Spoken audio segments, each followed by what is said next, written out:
ਸਤਨਾਮ ਸ੍ਰੀ ਵਾਹਿਗੁਰੂ ਸਾਹਿਬ ਜੀ। ਸ੍ਰੀ ਨਾਨਕ ਅੰਗਦ ਗੁਰੂ ਅਮਰਦਾਸ ਪਦ ਬੰਦ। ਰਾਮਦਾਸ ਅਰਜਨ ਗੁਰੂ ਵਾਹਿ ਸ੍ਰੀ ਹਰਗੋਬਿੰਦ। ਹਰੀ ਰਾਏ ਹਰਿ ਕ੍ਰਿਸ਼ਨ ਗੁਰੂ ਤੇਗ ਬਹਾਦਰ ਚੰਦ। ਦਸਵੇਂ ਗੋਬਿੰਦ ਸਿੰਘ ਗੁਰੂ ਨਮੋ ਚਰਨ ਅਰਬਿੰਦ। ਜਿਸ ਮਹਿ ਅੰਮ੍ਰਿਤ ਗਿਆਨ ਹੈ ਮਾਨਕ ਭਗਤ ਵੈਰਾਗ। ਗੁਰੂ ਗ੍ਰੰਥ ਸਾਹਿਬ ਉਦਦ ਬੰਦੋ ਕਰ ਅਨਰਾਗ। ਸ੍ਰੀ ਗੁਰ ਸ਼ਬਦ ਕਮਾਏ ਜਿਨ ਜੀਤੇ ਪੰਚ ਬੇਕਾਰ। ਤਿਨ ਸੰਤਨ ਕੋ ਬੰਦਨਾ ਸਿਰ ਚਰਨਨ ਪਰ ਧਾਰ। ਏਕ ਓੰਕਾਰ ਸਤਿਗੁਰੂ ਤੇ ਪ੍ਰਸਾਦ ਸਚ ਹੋਏ। ਵਾਹਿਗੁਰੂ ਜੀ ਕੀ ਫਤਿਹ। ਵਿਘਨ ਵਿਨਾਸ਼ਨ ਸੋਏ। ਵਾਹਿਗੁਰੂ ਜੀ ਕੀ ਫਤਿਹ। ਵਿਘਨ ਵਿਨਾਸ਼ਨ ਸੋਏ। ਸਤਨਾਮ ਸ੍ਰੀ ਵਾਹਿਗੁਰੂ ਸਾਹਿਬ ਜੀ। ਚੌਪਈ ਹਰ ਭਗਤਨ ਕੇ ਬਿਖੈ ਮਹਾਨੇ। ਮੋਹ ਨਾਸ ਪਾ ਆਤਮ ਗਿਆਨੇ। ਸਭ ਬਿਦ ਸਭ ਮਹਿ ਦੀਰਘ ਤੁਮ ਹੋ। ਕੈਸੇ ਪ੍ਰਾਪਤ ਕਾਕ ਜਨਮ ਹੋ। ਹਰ ਭਗਤਨ ਕੇ ਬਿਖੈ ਮਹਾਨੇ। ਵਾਹਿਗੁਰੂ ਜੀ ਕਾ ਖਾਲਸਾ ਵਾਹਿਗੁਰੂ ਜੀ ਕੀ ਫਤਿਹ। ਧੰਨ ਧੰਨ ਸ੍ਰੀ ਗੁਰੂ ਨਾਨਕ ਦੇਵ ਸਾਹਿਬ ਜੀ ਮਹਾਰਾਜ। ਧੰਨ ਧੰਨ ਸ੍ਰੀ ਗੁਰੂ ਗੋਬਿੰਦ ਸਿੰਘ ਸਾਹਿਬ ਜੀ ਮਹਾਰਾਜ। ਧੰਨ ਧੰਨ ਸਾਹਿਬ ਸ੍ਰੀ ਗੁਰੂ ਗ੍ਰੰਥ ਸਾਹਿਬ ਜੀ ਮਹਾਰਾਜ। ਸਤਿਗੁਰੂ ਜੀ ਦੀ ਸਾਜੀ ਨਿਵਾਜੀ। ਗੁਰੂ ਰੂਪ ਗੁਰੂ ਪਿਆਰੀ ਸਾਧ ਸੰਗਤ ਜੀਓ। ਆਪ ਵੱਡਿਆਂ ਭਾਗਾਂ ਵਾਲੇ ਵਡਭਾਗੀ ਹੋ ਜੋ ਕਿ ਧੰਨ ਧੰਨ ਸ੍ਰੀ ਗੁਰੂ ਗ੍ਰੰਥ ਸਾਹਿਬ ਮਹਾਰਾਜ ਜੀ ਦੇ ਪਾਵਨ ਪਵਿੱਤਰ ਦਰਸ਼ਨ ਕਰਕੇ ਸੰਧਿਆ ਦੇ ਸਮੇਂ ਤੋਂ ਹਾਜ਼ਰੀਆਂ ਭਰ ਕੇ ਲਾਹਾ ਪ੍ਰਾਪਤ ਕਰ ਰਹੇ ਹੋ। ਗੁਰੂ ਸਾਹਿਬ ਜੀ ਦੀ ਧੁਰ ਕੀ ਬਾਣੀ ਸੋ ਦਰ ਰਹਿ ਰਾਸ ਸਾਹਿਬ ਬਾਣੀ ਦੇ ਜਾਪ ਸਰਵਣ ਕਰਕੇ ਲਾਹਾ ਪ੍ਰਾਪਤ ਕੀਤਾ ਹੈ। ਜੋ ਨਿਤਨੇਮ ਨਾਲ ਗੁਰੂ ਨਾਨਕ ਸਾਹਿਬ ਜੀ ਦਾ ਪਾਵਨ ਪਵਿੱਤਰ ਇਤਿਹਾਸ ਆਪਾਂ ਪੜ੍ਹ ਸੁਣ ਰਹੇ ਹਾਂ, ਵਿਚਾਰ ਰਹੇ ਹਾਂ। ਹੁਣ ਉਸ ਪਵਿੱਤਰ ਕਥਾ ਦਾ ਸਮਾਂ ਹੋਇਆ ਹੈ। ਜਿਸ ਤਰ੍ਹਾਂ ਸਮੇਰ ਪਰਬਤ ਤੋਂ ਚੱਲ ਕੇ ਗੁਰੂ ਨਾਨਕ ਸਾਹਿਬ ਜੀ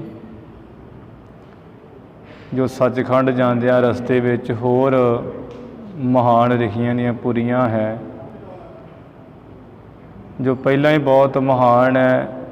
ਸਾਧੂ ਜਨ ਭਗਤ ਜਨ ਉਹਨਾਂ ਨੂੰ ਹੋਰ ਮਹਾਨ ਬਣਾਉਣ ਵਾਸਤੇ ਗੁਰੂ ਨਾਨਕ ਸਾਹਿਬ ਜੀ ਜਾ ਰਹੇ ਹੈ। ਤੇ ਜਿੱਥੇ ਕਾਕ ਬਸੁੰਡ ਸਾਧੂ ਵਿਹੰਗਮ ਬੈਠਾ ਹੋਇਆ ਹੈ, ਉੱਥੇ ਸਤਿਗੁਰੂ ਮਹਾਰਾਜ ਚਲੇ ਗਏ। ਇਹ ਕਾਕ ਬਸੁੰਡ ਰਿਖੀ ਬੈਠਾ ਹੋਏ ਦੂਸਰੇ ਸਾਧੂਆਂ ਵਿੱਚ ਵਿਹੰਗਮਾਂ ਵਿੱਚ ਕਥਾ ਕਰ ਰਹੇ ਸੀ, ਜਿਨ੍ਹਾਂ ਦੇ ਹਿਰਦੇ ਵਿੱਚ ਬਹੁਤਾ ਪਰਮੇਸ਼ਰ ਦਾ ਪ੍ਰੇਮ, ਉਹ ਪ੍ਰੇਮ ਦੇ ਜੋ ਉਛਾਲ ਉੱਠਦੇ ਤੇ ਕਥਾ ਕਰਿਆ ਕਰਦੇ। ਉੱਥੇ ਹੀ ਗੁਰੂ ਨਾਨਕ ਸਾਹਿਬ ਜੀ, ਭਾਈ ਮਰਦਾਨਾ, ਭਾਈ ਬਾਲਾ ਜੀ ਜਾ ਬੈਠੇ। ਜਦੋਂ ਹੀ ਇਹ ਕਥਾ ਦੀ ਸਮਾਪਤੀ ਕੀਤੀ ਹੈ, ਕੁਝ ਸਮੇਂ ਬਾਅਦ ਭਾਈ ਮਰਦਾਨਾ ਜੀ ਨੇ ਸ਼ਬਦ ਦਾ ਗਾਇਨ ਕੀਤਾ। ਰਾਗਾਂ ਵਿੱਚ ਰਾਗ ਮਿਲਾ ਕੇ, ਸੁਰਾਂ ਵਿੱਚ ਸੁਰ ਮਿਲਾ ਕੇ ਗੁਰਬਾਣੀ ਦਾ ਸ਼ਬਦ ਉਚਾਰਨ ਕੀਤਾ। ਰੇ ਮਨ ਐਸੀ ਹਰਸਿਓ ਪ੍ਰੀਤ ਕਰ, ਜੈਸੀ ਜਲ ਕਮਲੇਹੀ। ਇਹ ਸ਼ਬਦ ਜਦੋਂ ਕਾਕ ਬਸੁੰਡ ਰਿਖੀ ਦੇ ਸ਼੍ਰਵਣਾਂ ਵਿੱਚ ਪਿਆ ਹੈ, ਉੱਥੇ ਹੀ ਐਸੀ ਸਮਾਧੀ ਲੱਗੀ, ਨੇਤਰ ਬੰਦ ਹੋ ਗਏ। ਭਾਈ ਮਰਦਾਨਾ ਜੀ ਨੇ ਉਹ ਜਦੋਂ ਸ਼ਬਦ ਸਮਾਪਤ ਕੀਤਾ, ਕੁਝ ਸਮੇਂ ਬਾਅਦ ਹੀ ਕਾਕ ਬਸੁੰਡ ਰਿਖੀ ਦੇ ਨੇਤਰ ਖੁੱਲ੍ਹੇ। ਫਿਰ ਪੁੱਛਿਆ ਵੀ ਕਿਹਨਾਂ ਦੀ ਬਾਣੀ ਹੈ, ਜਿਨ੍ਹਾਂ ਦਾ ਇਹ ਵੀ ਮਹੀਨਾ ਮਹਾਨ ਸ਼ਬਦ ਮੋਹ ਨੂੰ ਨਾਸ ਕਰਨ ਵਾਲਾ ਆਪ ਜੀ ਨੇ ਗਾਇਨ ਕੀਤਾ ਹੈ। ਭਾਈ ਮਰਦਾਨਾ ਜੀ ਨੇ ਇਸ਼ਾਰਾ ਕਰਦਿਆਂ ਹੋਇਆਂ ਦੱਸਿਆ ਵੀ ਇਹ ਗੁਰੂ ਨਾਨਕ ਸਾਹਿਬ ਜੋ ਪਰਮੇਸ਼ਰ ਆਪ ਹੀ ਅਵਤਾਰ ਧਾਰ ਕੇ ਆਇਆ ਹੈ, ਉਹਨਾਂ ਦੀ ਉਚਾਰਨ ਕੀਤੀ ਹੋਈ ਬਾਣੀ ਹੈ। ਉਸੇ ਵੇਲੇ ਕਾਕ ਬਸੁੰਡ ਰਿਖੀ ਉੱਠ ਕਰਕੇ ਗੁਰੂ ਨਾਨਕ ਸਾਹਿਬ ਜੀ ਦੇ ਚਰਨਾਂ ਨਾਲ ਲੱਗ ਗਿਆ, ਮੱਥਾ ਟੇਕਿਆ। ਕਹਿੰਦਾ ਵੀ ਮਹਾਰਾਜ, ਮੈਨੂੰ ਤੁਹਾਡੇ ਆਉਣ ਦੀ ਖਬਰ ਪਹਿਲਾਂ ਹੀ ਸੀ ਕਿ ਕਲਯੁਗ ਦੇ ਸਮੇਂ ਵਿੱਚ ਪਰਮੇਸ਼ਰ ਆਪ ਅਵਤਾਰ ਧਾਰੇਗਾ। ਉਹ ਤੁਸੀਂ ਮਿਹਰ ਕੀਤੀ, ਆਪ ਆ ਕੇ ਦਰਸ਼ਨ ਦਿੱਤੇ। ਜੋ ਮੇਰੇ ਮਨ ਦਾ ਫੁਰਨਾ ਮਨੋਰਥ ਸੀ, ਉਹ ਤੁਸਾਂ ਨੇ ਆਪ ਹੀ ਪੂਰਨ ਕਰ ਦਿੱਤਾ। ਆਪ ਮਹਾਨ ਹੋ। ਗੁਰੂ ਸਾਹਿਬ ਜੀ ਨੇ ਬਹੁਤ ਵਡਿਆਈ ਕੀਤਿਆਂ ਇਹ ਕਿਹਾ ਵੀ ਭਾਈ ਮਰਦਾਨਾ ਜੀ ਨੇ ਜੋ ਪਾਸੋਂ ਜੋ ਸ਼ਬਦ ਸੁਣ ਕੇ ਆਪ ਜੀ ਸਮਾਧੀ ਲੱਗੀ ਹੈ, ਇਹ ਕਾਕ ਬਸੁੰਡ ਰਿਖੀ ਜੀ ਆਪ ਮਹਾਨ ਸਰੋਤੇ ਹੋ। ਕਥਾ ਸੁਣਨ ਵਾਲਿਆਂ ਵਿੱਚੋਂ ਜਿਨ੍ਹਾਂ ਨੇ ਸ਼ਬਦ ਸੁਣਦਿਆਂ ਹੀ ਸਮਾਧੀ ਲਾਈ, ਉਸ ਵੇਲੇ ਹੱਥ ਜੋੜ ਕੇ ਬੇਨਤੀ ਕੀਤੀ ਵੀ ਗੁਰੂ ਨਾਨਕ ਸਾਹਿਬ ਜੀ, ਸਰੋਤੇ ਕਿੰਨੇ ਪ੍ਰਕਾਰ ਦੇ ਹੈ, ਕਿਸ ਤਰ੍ਹਾਂ ਦੇ ਹੁੰਦੇ ਹੈ, ਉਹ ਮਹਾਰਾਜ ਮੈਨੂੰ ਆਪ ਦੱਸਣਾ ਕਰੋ। ਤੇ ਗੁਰੂ ਨਾਨਕ ਸਾਹਿਬ ਜੀ ਨੇ ਕਿਹਾ ਵੀ ਜੇ ਤੁਸੀਂ ਪੁੱਛ ਹੀ ਲਿਆ, ਅਸੀਂ ਦੱਸਦੇ ਵੀ ਸਰੋਤੇ ਕਿਸ ਪ੍ਰਕਾਰ ਦੇ, ਕਿੰਨੇ ਤਰ੍ਹਾਂ ਦੇ ਹੁੰਦੇ ਹੈ। ਫਿਰ ਕਿਹਾ ਵੀ 5 ਪ੍ਰਕਾਰ ਦੇ ਇਹ ਕਾਕ ਬਸੁੰਡ ਰਿਖੀ ਜੀ ਸੰਸਾਰ ਵਿੱਚ ਕਥਾ ਸੁਣਨ ਵਾਲੇ ਸਰੋਤੇ ਹੁੰਦੇ ਹੈ। ਪਹਿਲਾ ਤੇ ਉਹ ਸਰੋਤੇ ਹੈ ਜਿਹੜੇ ਰਾਗ ਰਾਗਣੀਆਂ ਦਾ ਗਿਆਨ ਰੱਖਦੇ, ਵੀ ਕਿਹੜੇ ਰਾਗ ਵਿੱਚ, ਕਿਹੜੀ ਰਾਗਣੀ ਵਿੱਚ ਇਹ ਗਾ ਰਿਹਾ ਸ਼ਬਦ, ਪਰ ਉਹ ਜਿਹੜਾ ਸ਼ਬਦ ਕੋਈ ਹੈ ਉਹਦਾ ਅਰਥ ਨਹੀਂ ਜਾਣਦੇ, ਉਹਦਾ ਸਿਧਾਂਤ ਨਹੀਂ ਜਾਣਦੇ। ਰਾਗ ਰਾਗਣੀਆਂ ਦੇ ਗਿਆਨ ਨੂੰ ਹੀ ਸਮਝਦੇ, ਪ੍ਰੇਮ ਰੱਖਦੇ। ਦੂਸਰੇ ਸਰੋਤੇ ਉਹ ਹੈ ਜਿਹੜੇ ਸੁਰਾਂ ਦਾ ਗਿਆਨ ਹੀ ਰੱਖਦੇ ਹੈ, ਇਹ ਸੁਰ ਵਿੱਚ ਗਾ ਰਿਹਾ ਕਿ ਬੇਸੁਰਾ ਗਾ ਰਿਹਾ ਹੈ। ਜੇ ਸੁਰ ਵਿੱਚ ਗਾਵੇ ਤੇ ਕਹਿੰਦੇ ਠੀਕ ਹੈ, ਨਹੀਂ ਗਾਵੇ ਤੇ ਕਹਿੰਦੇ ਵੀ ਗਾ ਤੇ ਰਿਹਾ ਹੈ ਪਰ ਬੇਸੁਰਾ ਹੀ ਹੈ। ਉਹ ਸੁਰਾਂ ਦੇ ਗਿਆਨ ਰੱਖਦੇ ਹੈ। ਤੀਸਰੇ ਉਹ ਹੈ ਜਿਹੜੇ ਤਾਲ ਦਾ ਗਿਆਨ ਰੱਖਦੇ, ਵੀ ਜੋੜੀ ਸਹੀ ਵੱਜ ਰਹੀ ਹੈ, ਮਰਦੰਗ ਸਹੀ ਵੱਜ ਰਿਹਾ ਹੈ, ਛੈਣੇ ਸਹੀ ਵੱਜ ਰਹੇ ਹੈ, ਚੁਮਟਾ ਠੀਕ ਜਿਹੜਾ ਆਵਾਜ਼ ਦੇ ਰਿਹਾ ਹੈ, ਖੜਤਾਲਾਂ ਸਹੀ ਵੱਜ ਰਹੀਆਂ ਹੈ। ਇਹ ਤੇ ਗਿਆਨ ਰੱਖਦੇ ਹੈ, ਪਰ ਜਿਹੜਾ ਵਿੱਚ ਕੋਈ ਗਾਉਣ ਵਾਲਾ ਹੈ, ਕੀ ਗਾਇਆ ਜਾ ਰਿਹਾ, ਉਹਦੇ ਵੱਲ ਧਿਆਨ ਨਹੀਂ ਦਿੰਦੇ। ਚੌਥੇ ਉਹ ਹੈ ਜਿਹੜੇ ਵਾਜੇ ਦੀ ਧੁਨੀ ਸੁਣਦੇ ਹੈ, ਸਾਜ਼ ਦਾ ਰਸ ਲੈਂਦੇ ਹੈ। ਪੰਜਵਾਂ ਮਹਾਨ ਸਰੋਤਾ ਹੈ ਜਿਹੜਾ ਸ਼ਬਦ ਸੁਣਦਾ ਹੈ ਪਹਿਲਾਂ, ਫਿਰ ਸ਼ਬਦ ਦੇ ਅਰਥ ਨੂੰ ਜਾਣਦਾ ਹੈ, ਸ਼ਬਦ ਦੇ ਤਾਤ ਪ੍ਰਯੋਜਨ ਨੂੰ ਸਮਝਦਾ ਹੈ, ਸਿਧਾਂਤ ਨੂੰ ਸਮਝਦਾ ਹੈ। ਫਿਰ ਉਹ ਇਹ ਸਭ ਕੁਝ ਸੁਣ ਕਰਕੇ ਹਿਰਦੇ ਵਿੱਚ ਧਾਰਨ ਕਰਦਾ। ਉਹ ਮਹਾਨ ਸਰੋਤਾ ਹੈ। ਉਹ ਸਰੋਤਿਆਂ ਵਿੱਚ ਤੁਸੀਂ ਹੋ ਕਾਕ ਬਸੁੰਡ ਰਿਖੀ ਜੀ, ਜਿਹਦੇ ਕਰਕੇ ਤੁਸਾਂ ਨੇ ਮਹਾਨ ਹੀ ਲੰਬੀ ਉਮਰ ਜਿਹੜੀ ਪਾਈ ਹੋਈ ਹੈ। ਇਸੇ ਕਰਕੇ ਤੁਸੀਂ ਚਿਰੰਜੀਵੀ ਹੋ ਅਤੇ ਬਹੁਤ ਸਿਆਣੇ ਵੀ ਹੋ। ਇਹ ਕੁਝ ਸੁਣ ਕੇ ਇਹ ਬਹੁਤ ਲੰਬੀ ਉਮਰ ਹੈ ਆਪ ਜੀ ਦੀ। ਭਾਈ ਮਰਦਾਨਾ ਜੀ ਨੇ ਕਾਕ ਬਸੁੰਡ ਰਿਖੀ ਜੀ ਨੂੰ ਪੁੱਛਣ ਵਾਸਤੇ ਫਿਰ ਕਿਹਾ ਵੀ ਰਿਖੀ ਜੀ ਆਪ ਜੀ ਦੀ ਉਮਰ ਦਾ ਅੰਦਾਜ਼ਾ ਕਿੰਨਾ ਕੁ ਪ੍ਰਮਾਣ ਹੈ, ਆਪ ਸਾਨੂੰ ਦੱਸੋ।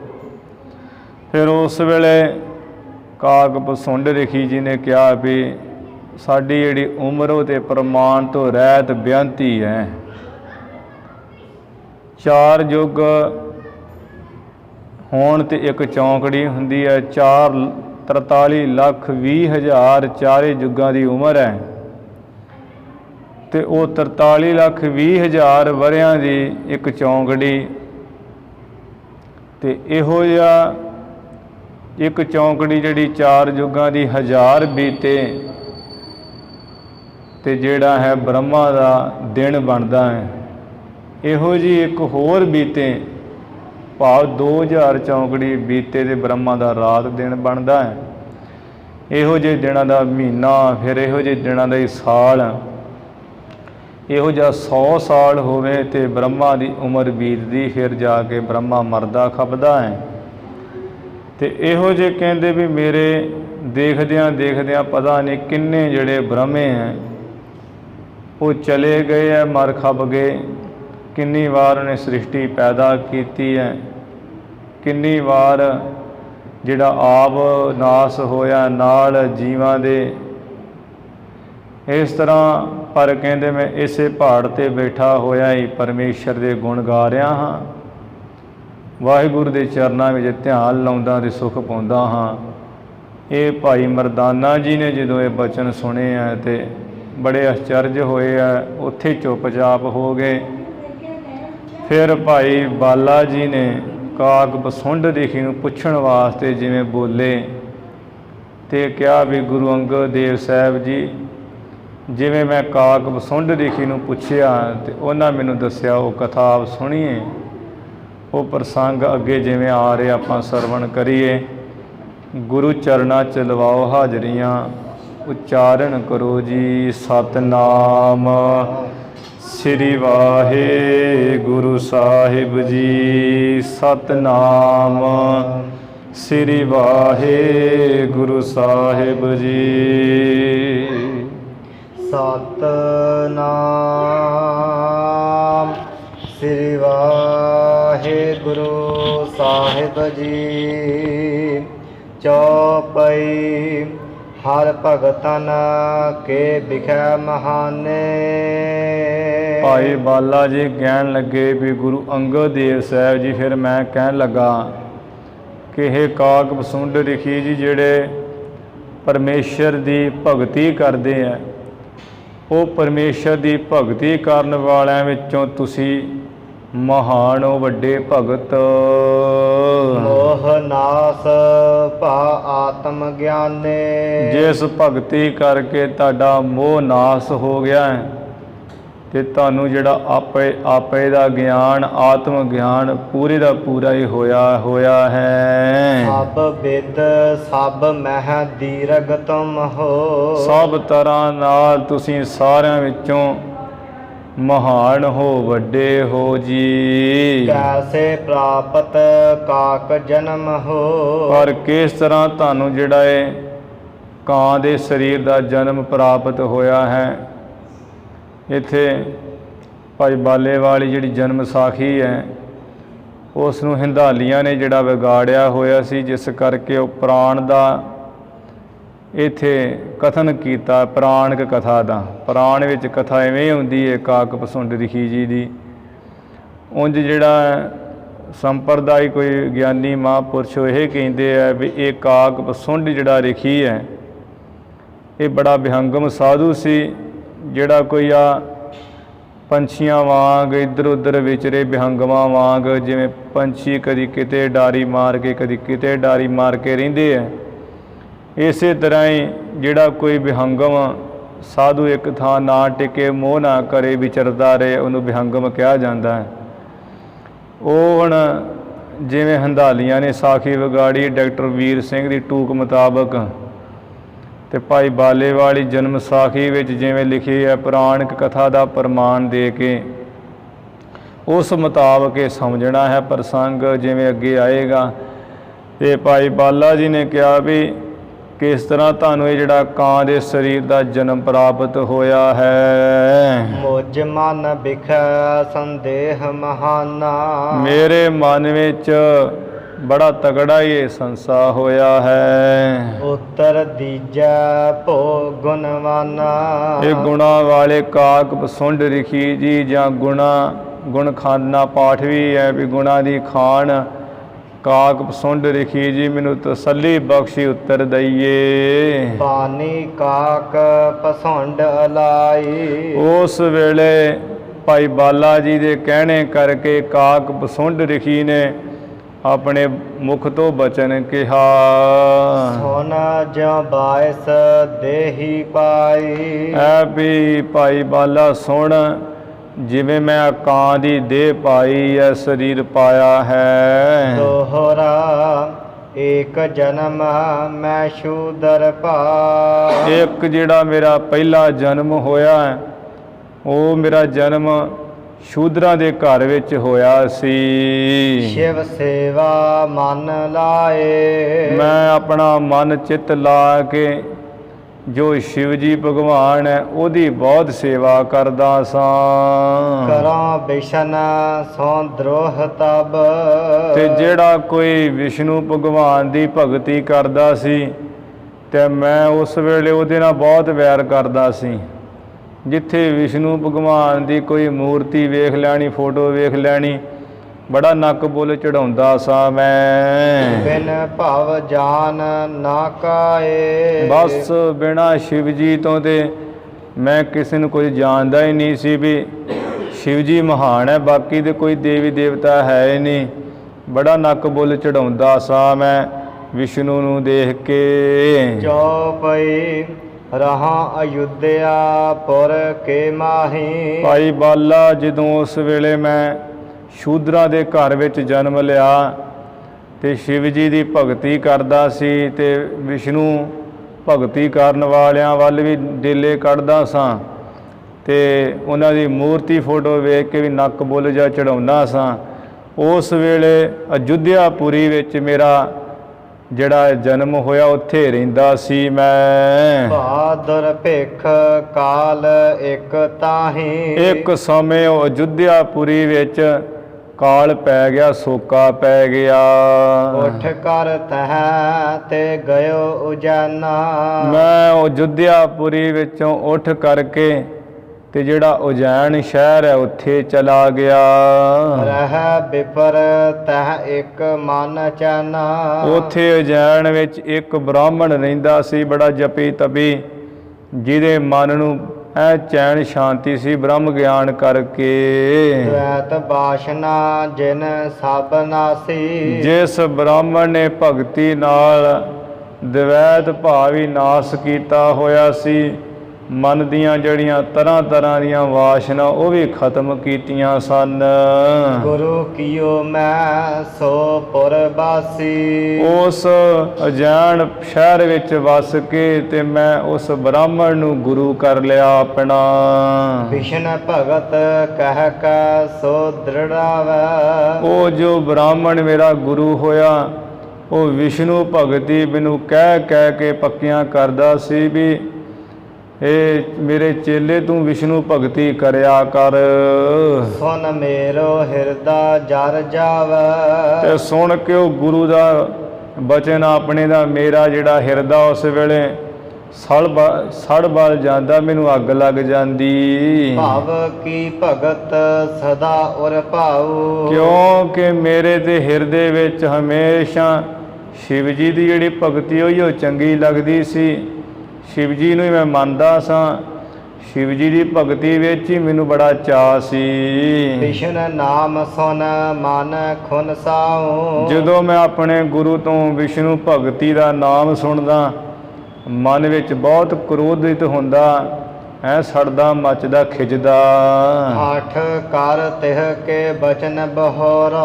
ਹੱਠ ਜਾ ਕਰਕੇ ਆਪਣੇ ਗੁਰੂ ਦੇ ਬਚਨ ਮੋੜਦਾ ਵੀ ਮੈਂ ਤੇ ਨਹੀਂ ਕਰਦਾ ਵਿਸ਼ਨੂੰ ਭਗਤੀ, ਮੈਂ ਤੇ ਕਰੂੰਗਾ ਸ਼ਿਵ ਜੀ ਦੀ ਭਗਤੀ, ਮੈਂ ਨਹੀਂ ਮੰਨਦਾ ਕਿਸੇ ਵਿਸ਼ਨੂੰ ਨੂੰ। ਜੋ ਕੁਛ ਕਹੈ ਸੋ ਸੁਨਿਓ ਨਾ ਲੋਰਾ। ਜੋ ਕੁਝ ਵੀ ਮੇਰਾ ਗੁਰੂ ਕਹਿੰਦਾ, ਹੇ ਭਾਈ ਬਾਲਾ ਮੈਂ ਤੇ ਸੁਣਨ ਲਈ ਕੋਈ ਚਾਹੁੰਦਾ ਹੀ ਨਹੀਂ, ਸੁਣਿਆ ਹੀ ਨਹੀਂ ਚਾਹੁੰਦਾ, ਸੁਣ ਕੇ ਰਾਜੀ ਨਹੀਂ ਸਾਂ। ਦੋਹਰਾ ਅਨਕ ਭਾਂਤ ਉਪਦੇਸ਼ ਹੀ। ਪਰ ਮੇਰਾ ਗੁਰੂ ਬੜਾ ਤਪਸਵੀ ਸੀ, ਜਪ ਤਪ ਵਾਲਾ, ਅਨੇਕਾਂ ਤਰ੍ਹਾਂ ਦੇ ਦ੍ਰਿਸ਼ਟਾਂਤ ਦੇ ਦੇ ਕੇ ਮੈਨੂੰ ਉਪਦੇਸ਼ ਦਿੰਦਾ, ਕਹਿੰਦਾ ਐਸੇ ਮਨ ਨਾਹੀ। ਪਰ ਮੈਂ ਤੇ ਇੰਨਾ ਹੰਕਾਰੀ ਹੋਇਆ, ਕਿਸੇ ਤਰ੍ਹਾਂ ਵੀ ਮੰਨਦਾ ਹੀ ਨਹੀਂ, ਕਹਿੰਦਾ ਵੀ ਮੈਂ ਨਹੀਂ ਮੰਨਦਾ ਗੁਰੂ ਤੇਰੀ ਗੱਲ। ਗਰਬਾਵਾਂ ਸਭ ਸਮਝ ਲੱਗ। ਸਾਰਿਆਂ ਨੂੰ ਹੀ ਆ ਛੋਟਾ ਜਾਣ ਕੇ ਬੜਾ ਹੰਕਾਰ ਕਰਦਾ ਸੀ। ਮੈਂ ਨਹੀਂ ਕਹਿੰਦਾ ਕਿਸੇ ਦੀ ਮੰਨਦਾ। ਦੰਭ ਵਿਖਿਆ ਬਹੁ ਚਾਹੇ। ਕਿਉਂਕਿ ਪਖੰਡ ਵਿੱਚ ਮੇਰੀ ਬਹੁਤੀ ਖਾਹਿਸ਼ ਸੀ, ਪਖੰਡ ਬੜੇ ਕਰਦਾ ਸਾਂ ਮੈਂ। ਚੌਪਈ ਸ਼ਿਵ ਮੰਦਰ ਬੈਸਾ ਇੱਕ ਕਾਲਾ। ਇੱਕ ਸਮੇਂ ਦੀ ਗੱਲ ਕਿ ਮੈਂ ਜਿਹੜਾ ਸ਼ਿਵ ਜੀ ਭਗਵਾਨ ਦੇ ਮੰਦਰ ਉਹਦੇ ਵਿੱਚ ਬੈਠਾ ਹੋਇਆ ਸੀ। ਤਿਹ ਸ਼ਨ ਆਵਾ ਗੁਰੂ ਕਿਰਪਾਲਾ। ਮੇਰਾ ਜੋ ਗੁਰੂ ਬ੍ਰਾਹਮਣ ਬੜਾ ਦਿਆਲੂ ਕਿਰਪਾਲੂ ਭਗਤੀ ਭਾਵ ਵਾਲਾ, ਉਸ ਸਮੇਂ ਉਹ ਵੀ ਕਿਤੇ ਇੱਧਰੋਂ ਉੱਧਰੋਂ ਚੱਲਦਾ ਆ ਗਿਆ ਉੱਥੇ ਹੀ। ਉੱਠ ਕਰ ਤਬ ਨਾ ਕੀਨ ਸਨਮਾਨਾ। ਮੈਂ ਉੱਠ ਕਰਕੇ ਵੀ ਮੇਰਾ ਗੁਰੂ ਆਇਆ ਹੈ, ਆਦਰ ਸਨਮਾਨ ਹੀ ਨਹੀਂ ਕੀਤਾ, ਉੱਠਿਆ ਹੀ ਨਹੀਂ, ਆਕੜਿਆ ਹੋਇਆ। ਸਿਰ ਨਾ ਨਿਵਾਇਓ ਗਰਭ ਮਹਾਨਾ। ਬਹੁਤ ਮੈਨੂੰ ਹੰਕਾਰ ਚੜਿਆ ਹੋਇਆ ਸੀ, ਜਿਸ ਕਰਕੇ ਮੈਂ ਉੱਠ ਕੇ ਸਿਰ ਹੀ ਨਹੀਂ ਨਿਵਾਇਆ ਆਪਣੇ ਗੁਰੂ ਨੂੰ। ਮਾਨ ਅਮਾਨ ਏਕ ਸਮ ਤਾਂ ਕੇ। ਇਹ ਭਾਈ ਬਾਲਾ ਜੋ ਮੇਰਾ ਗੁਰੂ ਸੀ, ਉਹਨੂੰ ਤੇ ਕੋਈ ਉਹਦਾ ਮਾਣ ਕਰ ਦੇਵੇ, ਆਦਰ ਕਰ ਦੇਵੇ, ਕੋਈ ਉਹਦਾ ਨਿਰਾਦਰ ਕਰ ਦੇਵੇ, ਉਹਨੂੰ ਇੱਕ ਬਰਾਬਰੀ ਸੀ, ਉਹ ਨਹੀਂ ਸੀ ਕੁਝ ਕਹਿੰਦਾ। ਰਖ ਸੋਗ ਹਿਰਦੇ ਨਹਿ ਜਾ ਕੇ। ਜਿਸ ਦੇ ਹਿਰਦੇ ਵਿੱਚ ਕੋਈ ਮੱਥਾ ਟੇਕ ਦੇਵੇ ਖੁਸ਼ੀ ਨਹੀਂ, ਕੋਈ ਨਾ ਟੇਕੇ ਕੋਈ ਗਮੀ ਨਹੀਂ ਸੀ। ਸਮਦਰਸੀ ਨਹਿ ਬੋਲਿਓ ਸੋਈ। ਉਹ ਤੇ ਸਾਰਿਆਂ ਨੂੰ ਇੱਕ ਨਜ਼ਰ ਨਾਲ ਹੀ ਬਰਾਬਰ ਵੇਖਦਾ ਸੀ, ਜਿਸ ਕਰਕੇ ਮੈਂ ਨਹੀਂ ਉੱਠਿਆ, ਪਰ ਮੇਰਾ ਗੁਰੂ ਮੈਨੂੰ ਕੁਝ ਨਹੀਂ ਬੋਲਿਆ। ਗਿਰਾ ਗਰੀਸ ਭਾਨ ਤੇ ਹੋਈ। ਉਸ ਵੇਲੇ ਜਿਹੜੇ ਮੰਦਰ ਵਿੱਚ ਮੈਂ ਬੈਠਾ ਸੀ, ਉਹ ਸ਼ਿਵ ਜੀ ਦੇ ਮੰਦਰ ਵਿੱਚੋਂ ਹੀ ਆਕਾਸ਼ ਬਾਣੀ ਹੋਈ, ਆ ਬਾਣੀ ਆਈ। ਦੁਸ਼ਟ ਨਰਕ ਅਬ ਪਰਿਏ ਜਾਈ। ਉਹ ਬਾਣੀ ਆਈ, ਕਹਿੰਦੇ ਦੁਸ਼ਟਾ ਉਹ ਸ਼ੂਦਰਾ ਆ ਪੈ ਜਾ ਕੇ ਨਰਕ 'ਚ ਤੂੰ। ਬਾਹਰ ਤ੍ਰਿਗਦ ਬਹੁ ਜੌਨ ਪਰਮਾਈ। ਸੜਦਾ ਰਹਿ ਨਰਕ 'ਚ ਪੈ ਕੇ, ਮੁੜ ਜਦੋਂ ਜਨਮ ਹੋਏਗਾ ਟੇਢੀਆਂ ਜੂਨਾਂ ਵਿੱਚ ਹੀ ਭਰਮ ਦਾ ਫੇਰਾ ਢਿੱਡ ਭਾਰ ਹੋ ਕੇ। ਭੋਗ ਅਵਗਿਆ ਕੋ ਦੁਖ ਭਾਰੀ। ਜਿਹੜੀ ਤੂੰ ਆਪਣੇ ਗੁਰੂ ਦੀ ਅਵਗਿਆ ਕੀਤੀ ਨਾ, ਨਿਰਾਦਰੀ ਕੀਤੀ ਹੈ, ਇਹਦਾ ਭਾਰੀ ਦੁੱਖ ਭੋਗ ਸ਼ੂਦਰਾ। ਜਗ ਦੰਬੀ ਤੂੰ ਹਿਰਦੇ ਹੰਕਾਰੀ। ਤੂੰ ਹਿਰਦੇ ਵਿੱਚ ਕਿੰਨਾ ਹੰਕਾਰੀ ਹੈ, ਮੈਂ ਪਖੰਡ ਕਰਦਾ, ਕਿੱਡਾ ਤੂੰ ਪਖੰਡੀ ਹੈ। ਦੋਹਰਾ ਕਰਾ ਬਿਸ਼ਨਾ ਸੋ ਦਰੋਹ ਤੂੰ। ਤੇ ਉਹ ਬਾਣੀ ਵਿੱਚ ਹੀ ਸ਼ਿਵ ਜੀ ਨੇ ਕਿਹਾ, ਉਹ ਜੋ ਵਿਸ਼ਨੂੰ ਭਗਵਾਨ ਮਹਾਨ ਹੈ, ਉਹਨਾਂ ਦੇ ਭਗਤੀ ਕਰਨ ਵਾਲਿਆਂ ਨਾਲ ਤੂੰ ਵੈਰ ਕਰਦਾ, ਆ ਵਿਸ਼ਨੂੰ ਨੂੰ ਤੂੰ ਮਾੜਾ ਕਹਿਣਾ ਹੈ। ਗੁਰੂ ਨਿਰਾਦਰ ਕੀਨਾ। ਫੇਰ ਤੇਰਾ ਗੁਰੂ ਇੰਨਾ ਤਪਸਵੀ ਹੈ ਬ੍ਰਾਹਮਣ, ਇਹਦਾ ਵੀ ਤੂੰ ਨਿਰਾਦਰ ਕੀਤਾ ਹੈ। ਸ਼ਾਂਤੇ ਯਮ ਡੰਡਾ ਸਹੋ। ਆਪਣੀ ਕਰਨੀ ਦਾ ਫਲ ਪਾ ਹੋਣਾ, ਜਮ ਦਾ ਡੰਡਾ ਸਾਰ ਮਾਰ ਖਾ ਜਮਦੀ। ਵਹ ਕਸ਼ਟ ਅਧੀਨਾ। ਕਸ਼ਟ ਦੇ ਅਧੀਨ ਹੋ, ਦੁੱਖਾਂ ਦੇ ਤੂੰ ਅਧੀਨ ਹੋ ਜਾ, ਤੇਰੀ ਜਿਹੋ ਜੀ ਨੀਤ ਹੈ। ਜੋ ਪਈ ਸੁਨਿਓ ਸਰਾਪ ਜਬ ਜੋ ਗੁਰ ਮੋਰਾ। ਉਸ ਵੇਲੇ ਜਦੋਂ ਐ ਉਹ ਮੰਦਰ ਵਿੱਚੋਂ ਆਕਾਸ਼ਬਾਣੀ ਹੋਈ, ਮੇਰਾ ਗੁਰੂ ਉੱਥੇ ਕੋਲ ਹੀ ਸੀ। ਮੇਰੇ ਗੁਰੂ ਨੇ ਜਦੋਂ ਇਹੋ ਜਿਹਾ ਸਰਾਪ ਸੁਣਿਆ ਭਈ ਦਇਆ ਤਿਹ ਸ਼ੰਭ ਨਿਹੋਰਾ। ਤੇ ਉਹਦੇ ਮਨ 'ਚ ਬਹੁਤ ਦਇਆ ਜਿਹੜੀ ਭਰ ਆਈ। ਦਇਆ ਭਰਨ ਕਰਕੇ ਉਸਨੇ शिव जी ਨੂੰ ਬੜਾ ਪੂਜਿਆ ਮਨਾਇਆ। ਅਨੇਕ ਭਾਂਤ ਕੇ ਉਸਤਤ ਠਾਨੇ। ਅਨੇਕਾਂ ਤਰ੍ਹਾਂ ਨਾਲ ਦੋਵੇਂ ਹੱਥ ਜੋੜ ਕੇ, हे ਕਲਿਆਣ ਸਰੂਪ शिव जी, ਇਹ ਤੁਹਾਡੀ ਮਿਹਰ ਚਾਹੀਦੀ, ਉਸਤਤ ਕੀਤੀ ਉਸਨੇ। ਚੰਦਰ ਚੂੜ ਬੋਲੇ ਪੁਨ ਬਾਣੀ। ਚੰਦਰ ਚੂੜ ਕਹੀਏ ਜੋ शिव जी ਦੇ ਮੱਥੇ ਉੱਪਰ ਇਹ ਗਹਿਣਾ ਹੈ, ਜਿਹੜਾ ਹੈ ਚੰਦਰਮਾ, ਉਹ ਮੱਥੇ ਵਿੱਚ ਹੀ ਸਮਾਇਆ ਹੋਇਆ। ਐਸੀ ਭਗਤੀ ਕੀਤੀ ਹੈ। ਜਿਸ शिव जी ਦੇ ਚੰਦਰਮਾ ਮੱਥੇ ਦਾ ਚੂੜ ਕਹੀਏ ਗਹਿਣਾ ਹੈ, ਉਸ ਵੇਲੇ ਉਹ ਮੂਰਤੀ ਦੇ ਰਾਹੀਂ ਬਾਣੀ ਬੋਲੇ। हे ਦਿਜ ਤੋਰ ਦਇਆ ਕਰ ਜਾਂ ਕੋ। हे ਬ੍ਰਾਹਮਣ ਮਹਾਨ, ਤੇਰੀ ਦਇਆ ਕਰਕੇ ਇਹ ਤੇਰੇ ਚੇਲੇ ਨੂੰ ਸਰਬ ਜਨਮ ਕੀ ਸੁਧ ਰਹਿਤਾ ਕੋ। ਇਹ ਤੇਰਾ ਜਿਹੜਾ ਚੇਲਾ ਹੈ ਨਾ, ਜਿਹੜਾ ਵਿਗੜਿਆ ਹੋਇਆ ਮੱਥਾ ਨਹੀਂ ਟੇਕਦਾ, ਇਸ ਨੂੰ ਹੀ ਵਰ ਦਿੰਦੇ ਆ ਵੀ ਭਾਵੇਂ ਕਿਤੇ ਵੀ ਜੂਨ 'ਚ ਪੈ ਜਾਵੇ, ਇਹਨੂੰ ਸਾਰੇ ਜਨਮਾਂ ਦੀ ਜਿਹੜੀ ਸੁਧ ਰਹੇਗੀ, ਖਬਰ ਰਹੇਗੀ। ਬਿਰਥਾ ਨਾ ਸਰਾਪ ਹੋਤ ਹੈ ਮੋਰਾ। ਕਿਉਂਕਿ ਜਿਹੜਾ ਸਰਾਪ ਦੇ ਦਿੱਤਾ ਹੈ, ਮੇਰਾ ਸਰਾਪ ਹੁਣ ਵਿਅਰਥ ਤੇ ਹੋਣਾ ਨਹੀਂ ਹੈ। ਇਹ ਵਿਅਰਥ ਨਹੀਂ ਹੋਣਾ ਇਹ ਸਰਾਪ, ਕਿਉਂਕਿ ਜਿਹੜਾ ਇੱਕ ਵਾਰ ਕਮਾਨ 'ਚੋਂ ਤੀਰ ਨਿਕਲਿਆ ਉਹ ਕਦੀ ਵਾਪਸ ਨਹੀਂ ਆਉਂਦਾ। ਸਹ ਨਰਕ ਮਹਿ ਇਹ ਦੁਖ ਘੋਰਾ। ਇਹ ਹੁਣ ਨਰਕ ਜਿਹੜਾ ਹੈ, ਤੇ ਜਿਹਨੇ ਮੱਥਾ ਨਹੀਂ ਟੇਕਿਆ, ਹੰਕਾਰੀ ਹੋਇਆ ਪਿਆ ਤੇਰਾ ਚੇਲਾ, ਹੈ ਬ੍ਰਾਹਮਣ, ਇਹ ਨਰਕ ਦੇ ਵਿੱਚ ਭਿਆਨਕ ਹੀ ਦੁੱਖ ਸਹਾਰੇਗਾ। ਪਰਿਓ ਤਬ ਹੈ ਮੈਂ ਨਰਕ ਮਝਾਰੀ। ਭਾਈ ਬਾਲਾ, ਉਸ ਵੇਲੇ ਮੈਂ ਜਿਹੜਾ ਫਿਰ ਨਰਕ ਵਿੱਚ ਜਾ ਪਿਆ। ਮਿਲੀ ਸਾਸਨਾ ਮੋਕੋ ਭਾਰੀ। ਮੈਨੂੰ ਬੜੀ ਭਾਰੀ ਜਿਹੜੀ ਸਜ਼ਾ ਮਿਲੀ ਨਰਕ ਵਿੱਚ, ਗਲ ਸੰਗਲ ਘੱਤ ਚਲਾਇਆ। ਘਰ ਕਾ ਬਿਖਾ ਪਰੀ ਜਮ ਫਾਸਾ। ਮੇਰੇ ਗਲ ਦੇ ਵਿੱਚ ਜਿਹੜੀ ਜਮਾ ਦੀ ਫਾਈ ਹੈ ਉਹ ਪੈ ਗਈ ਉਸ ਵੇਲੇ। ਕਿਉ ਕਾਲ ਕਦ ਤਬ ਹੈ ਨਿਕਾਸਾ। ਜਦੋਂ ਕਿੰਨਾ ਸਮਾਂ ਹੀ ਬੀਤ ਗਿਆ, ਲੰਘ ਗਿਆ, ਫਿਰ ਕਿਤੇ ਜਾ ਕੇ ਮੈਨੂੰ ਉਹਨਾਂ ਨਰਕ ਚੋਂ ਕੱਢਿਆ ਜਮਾ ਨੇ। ਦੋਹਰਾ 84 ਲੱਖ ਜੋਨ ਪੁਨ ਭਰਮਿਓ। ਪੁਨ 84 ਲੱਖ ਜੂਨ ਫਿਰ ਭਰਮਿਓ ਸਭ ਕੇ ਮਾਹੇ। ਹੇ ਭਾਈ ਬਾਲਾ, 84 ਲੱਖ ਜੂਨਾਂ ਵਿੱਚ ਹੀ ਮੈਂ ਫਿਰ ਭਰਮਿਆ ਫਿਰਦਾ ਰਿਹਾ, ਭਟਕਦਾ ਵਨ ਸਵੰਨੀਆਂ ਜੂਨਾਂ ਵਿੱਚ।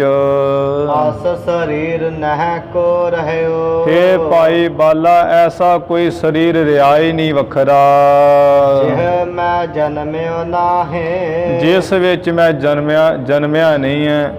ਭਾਵ 84 ਲੱਖ ਜੂਨ ਹੈ, 84 ਲੱਖ ਜੂਨਾਂ ਵਿੱਚ ਹੀ ਮੈਂ ਸਾਰੀਆਂ ਜੂਨਾਂ ਕੱਟੀਆਂ। ਕੋਈ ਐਸਾ ਸਰੀਰ ਬਚਿਆ ਹੀ ਨਹੀਂ ਹੈ ਕਿ ਜਿਹਦੇ ਵਿੱਚ ਮੈਂ ਨਹੀਂ ਗਿਆ।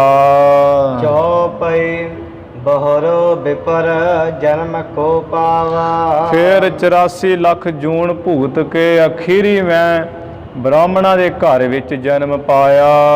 ਸਗੁਣ ਉਪਾਸਨਾ ਮਹਿ ਮਨ ਲਾਵਾ। ਤੇ ਉਹ ਜਨਮ ਲੈ ਕੇ ਜਿਹੜਾ ਪਰਮੇਸ਼ਰ ਦਾ ਸਰਗੁਣ ਸਰੂਪ ਹੈ, ਤਿੰਨਾਂ ਗੁਣਾਂ ਦੇ ਸਹਿਤ ਸਰੀਰ ਸਮੇਤ, ਉਹ ਸਰੀਰ ਵਿੱਚ ਸਰਗੁਣ ਸਰੂਪ ਵਿੱਚ ਮੈਂ ਆਪਣੇ ਮਨ ਨੂੰ ਲਾਉਣਾ ਕੀਤਾ। ਸਰਬ ਜਨਮ ਕੀ ਸੁਧ ਮੋਹਿ ਰਹੀ। ਭਾਵੇਂ ਕਿ ਮੈਂ 84 ਲੱਖ ਜੂਨਾਂ ਭੁਗਤੀਆਂ ਸਨ, ਸਾਰੇ ਜਨਮਾਂ ਦੀ ਪਿਛਲਿਆਂ ਦੀ ਮੈਨੂੰ ਖਬਰ ਸਾਰ ਰਹੀ ਸੀ। ਸ਼ਿਵ ਕੋ ਸਰਾਪ ਸੋ ਬਰ ਭਾਸਹੀ। शिव जी ਦਾ ਜਿਹੜਾ ਨਿਸ਼ਚੇ ਰੂਪ ਮੈਨੂੰ ਦਿੱਤਾ ਹੋਇਆ ਸਰਾਪ ਤੇ ਬਾਹਰ, ਉਹ ਬਿਲਕੁਲ ਸਹੀ ਹੋਇਆ ਵੀ ਤੂੰ ਜਿਹੜਾ ਹੁਣ ਨਰਕ 'ਚ ਪਏਗਾ, ਨਰਕ 'ਚ ਪੈ ਕੇ 84 ਲੱਖ ਜੂਨ ਭੁਗਤੇਗਾ, ਫਿਰ ਬ੍ਰਾਹਮਣਾ ਘਰ ਤੂੰ ਜਨਮ ਲਏਗਾ, ਉੱਥੇ ਤੈਨੂੰ ਫਿਰ ਸਰਾਪ ਹੋਏਗਾ, ਤੂੰ ਫਿਰ ਜਾ ਕੇ ਕਾਂ ਦੀ ਜੂਨੇ ਪਏਗਾ। ਉਹ ਜੋ ਕੁਝ ਵੀ ਕਿਹਾ ਉਹ ਬਾਹਰ ਵੀ ਤੈਨੂੰ ਗਿਆਨ ਰਹੇਗਾ ਸਾਰੇ ਜਨਮਾਂ ਵਿੱਚ, ਕਿੰਨੇ ਵੀ ਤੂੰ ਜਨਮ ਭੁਗਤ ਲਵੇਂ ਤੇ ਉਹ ਸਾਰੇ ਵਰ ਸਰਾਪ ਸੱਚ ਹੋਏ। ਏਕ ਦਿਵਸ ਲੋ ਮਸ ਰੇਖ ਪਾਹੀ। ਲੋਮਸ ਰੇਖ। ਇਸ ਤਰ੍ਹਾਂ ਕਹਿੰਦੇ ਜਦੋਂ ਮੈਂ ਬ੍ਰਾਹਮਣਾ ਘਰ ਜਨਮ ਲੈ ਲਿਆ, ਇੱਕ ਦਿਨ ਦੀ ਗੱਲ ਹੈ ਕਿ ਲੋਮਸ ਰਿਖੀ ਦੇ ਕੋਲ ਬੈਠਿਓ ਸੁਨਨ ਬਚਨ ਚਿਤ ਚਾਹੀ। ਚਿੱਤ ਵਿੱਚ ਚਾਹਨਾ ਜੀ ਕਰਕੇ ਉਹਨਾਂ ਦੇ ਬਚਨ ਸੁਣਨ ਵਾਸਤੇ ਮੈਂ ਜਾ ਬੈਠਾ ਲੋਮਸ ਰਿਖੀ ਕੋਲ। ਆਪਨ ਮਨੋਰਥ ਮੈਂ ਜੋ ਸੁਨਾਵਾ। ਆਪਣੇ ਮਨ ਦਾ ਜੋ ਮੇਰਾ ਫੁਰਨਾ ਸੀ ਉਹ ਮੈਂ ਲੋਮਸ ਰਿਖੀ ਨੂੰ ਸੁਣਾਇਆ। ਨਿਰਗੁਣ ਉਪਦੇਸ਼ ਅਲਾਵਾ। ਉਸ ਲੋਮਸ ਰਿਖੀ ਨੇ ਮੈਨੂੰ ਦੇਖ ਕਰਕੇ ਜਿਹੜਾ ਨਿਰਗੁਣ ਸਰੂਪ ਹੈ, ਤੇਰਾ ਗੁਣਾ ਅਤੀਤ, ਜਿਹੜਾ ਚੱਕਰ ਚਿਹਨੋਂ ਬਾਹਰਾਂ ਹੈ, ਵੀ ਉਸ ਦਾ ਧਿਆਨ ਕਰਿਆ ਕਰ, ਇਹ ਉਪਦੇਸ਼ ਕਿਹਾ। ਮਮ ਹਿਰਦੇ ਮਹਿ ਰਚਾ ਨਾ ਕੋ। ਰੁਚੈ ਨਾ ਕੋ। ਕਹਿੰਦੇ ਵੀ ਉਸ ਲੋਮਸ ਰਿਖੀ ਦੇ ਬਚਨ ਜਿਹੜੇ ਮੇਰੇ ਹਿਰਦੇ ਨੂੰ ਕੋਈ ਅਰੁਚੀ ਨਹੀਂ ਹੁੰਦੀ, ਚੰਗੇ ਹੀ ਨਹੀਂ ਲੱਗਦੇ। ਬਹੁਤ ਭਾਂਤ ਸਮਝਾਵਤ ਸੋ। ਪਰ ਉਹ ਰਿਖੀ ਤੇ ਮੈਨੂੰ ਬਹੁਤ ਤਰ੍ਹਾਂ ਦੇ ਦ੍ਰਿਸ਼ਟਾਂਤ ਦੇ ਦੇ ਕੇ ਸਮਝਾਉਂਦਾ ਸੀ। ਬੂਝਾਂ ਸਗੁਨ ਹੈ ਬਾਰੰਬਾਰੋ। ਮੈਂ ਤੇ ਫਿਰ ਜਿਹੜਾ ਹੈ ਨਾ ਬਾਰ ਬਾਰ ਮੁੜ ਮੁੜ ਕੇ ਸਰਗੁਣ ਸਰੂਪ 'ਚ ਵੀ ਲੋਮਸ ਰਿਖੀ ਜੀ ਕਿਵੇਂ ਧਿਆਨ ਲਾਉਣਾ ਹੈ, ਇਹੀ ਪੁੱਛਦਾ ਸਾਂ। ਨਿਰਗੁਣ ਹੈ ਤਰਕਤ ਬਚਨ ਉਚਾਰੂ। ਤੇ ਜਿਹੜਾ ਨਿਰਗੁਣ ਸਰੂਪ ਹੈ ਪਰਮੇਸ਼ਰ ਦਾ, ਜਿਹਦਾ ਕੋਈ ਚੱਕਰ ਚਿੰਨ੍ਹ ਨਹੀਂ ਆ, ਉਹਦੇ ਤੇ ਹੁਜਤਾਂ ਕਰਦਾ, ਤਰਕਾਂ ਕਰਦਾ, ਤਰਕਾਂ ਦੇ ਬਚਨ ਕਹਿੰਦਾ।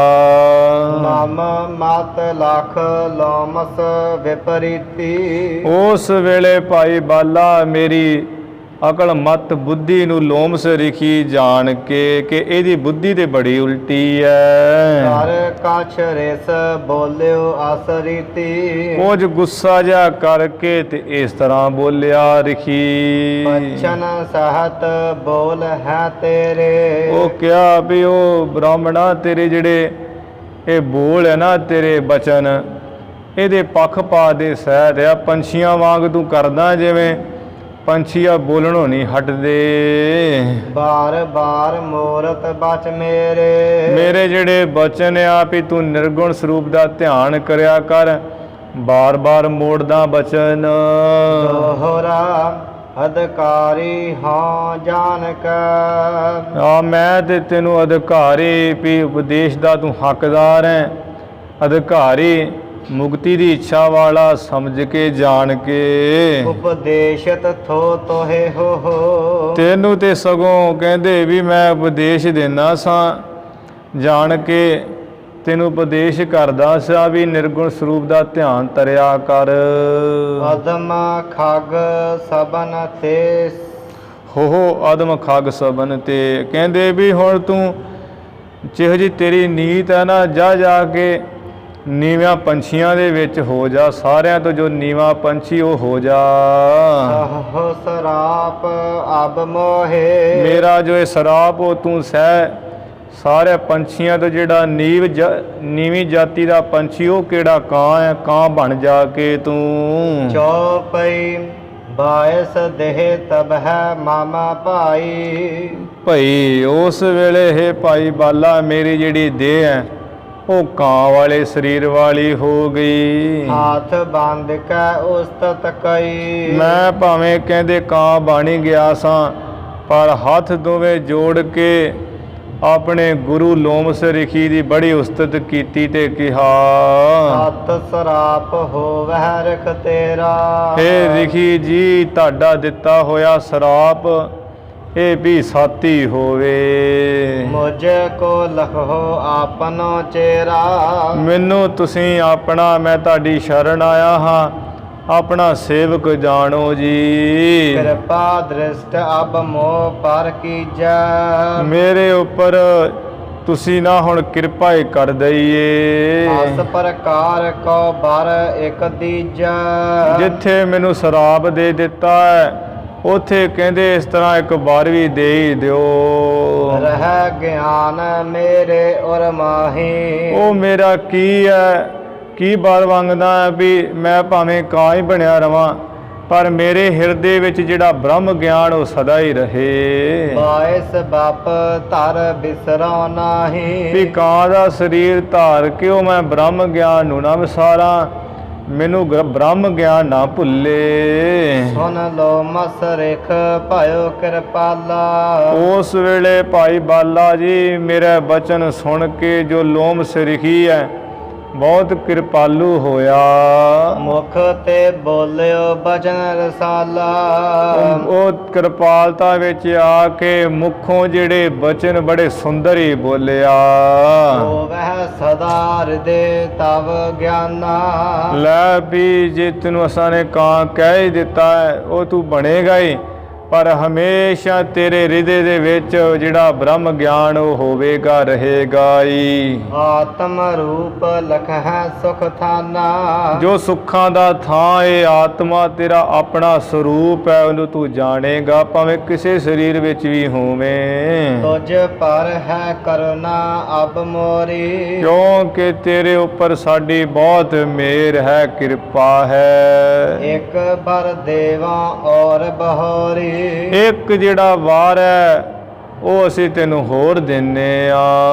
ਮ੍ਰਿਤ ਹੋਏ ਜਬ ਕਰ ਚਿਤ ਚਾਹੀ। ਉਹ ਕੀ ਵਾਰ ਹੈ ਵੀ ਜਦੋਂ ਤੂੰ ਚਿੱਤ ਵਿੱਚ ਚਾਹੇਗਾ, ਇੱਛਾ ਕਰੇਗਾ ਵੀ ਮੇਰੀ ਮੌਤ ਹੋ ਜਾਏ। ਬਿਨ ਚਾਹੇ ਮ੍ਰਿਤ ਹੋਵੇ ਕਬ ਨਾਹੀ। ਉਹ ਜਦੋਂ ਚਾਹੇਗਾ ਉਦੋਂ ਹੀ ਤੇਰੀ ਮੌਤ ਹੋਏਗੀ, ਬਿਨਾ ਚਾਹੇ ਵੀ ਮੇਰੀ ਮੌਤ ਨਾ ਹੋਵੇ ਕਦੀ ਤੇਰੀ ਮੌਤ ਨਹੀਂ ਹੋਏਗੀ, ਤੂੰ ਕਦੀ ਨਹੀਂ ਮਰੇਗਾ।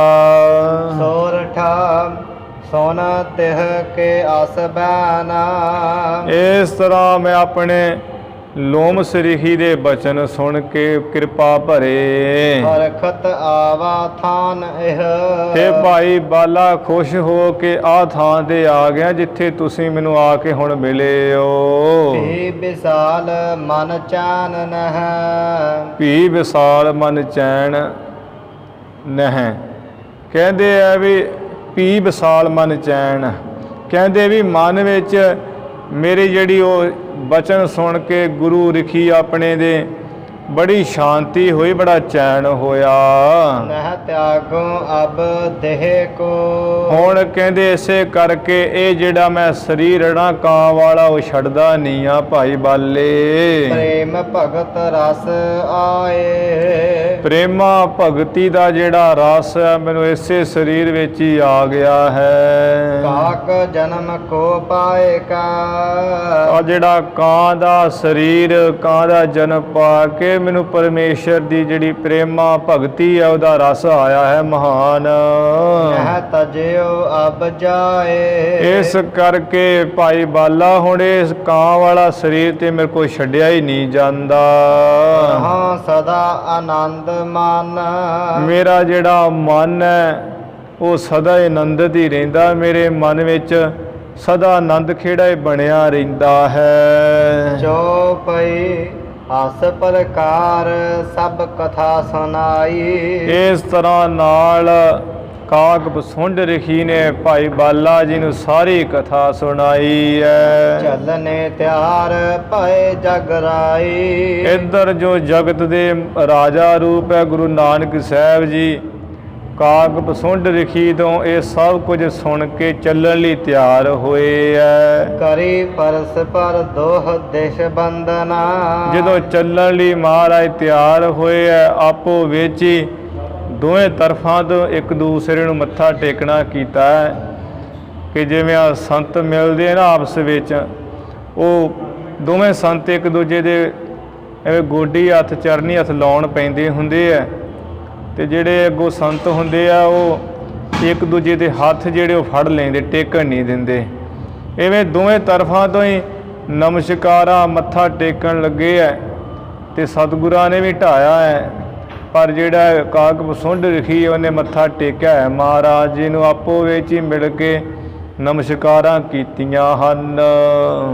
ਅਗਰਜ ਗਮਨੇ ਦੋਖ ਨਿਕੰਦਨਾ। ਦੁੱਖਾਂ ਨੂੰ ਕੱਟਣ ਵਾਲੇ ਸਤਿਗੁਰੂ ਮਹਾਰਾਜ ਕਾਗ ਬਸੁੰਡ ਰਿਖੀ ਦੇ ਨਾਲ ਮਿਲ ਜੁਲ ਕੇ ਫਿਰ ਅੱਗੇ ਚੱਲੇ ਐ। ਜਿਹਠਾਂ ਦੱਤਾਤਰੇ ਸੁਜਾਨਾ।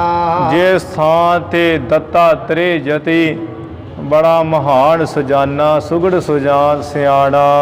ਹਾਥ ਅਮਾਲਕ ਵੇਖ ਕੇ ਪੜ ਹਾਥ ਆਮਲਕ। ਹਾਥ ਆਮਲਕ ਆਤਮ ਗਿਆਨਾ। ਜਿਵੇਂ ਹੱਥ ਤੇ ਉੱਪਰ ਔਲਾ ਪਿਆ ਹੁੰਦਾ ਹੈ, ਇਸ ਤਰ੍ਹਾਂ ਦੱਤਾਤਰੇ ਨੂੰ ਆਤਮਾ ਦਾ ਗਿਆਨ ਸੀ ਪੂਰਨ।